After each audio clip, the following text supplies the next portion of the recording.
a monk decides to meditate alone.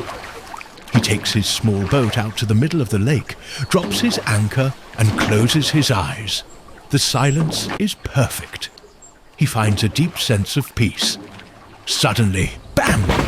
Something hits his boat. His eyes fly open. He sees another boat has crashed into him. Instantly, his peace is gone.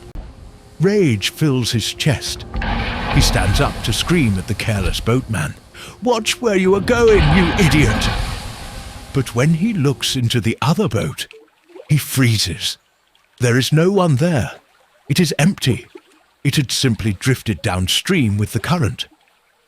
The monk's anger vanished instantly. Who could he yell at? The wood? The water? He realized that his anger was never about the collision. It was about him. If a man hits you, you get angry. If a branch falls on you, you do not.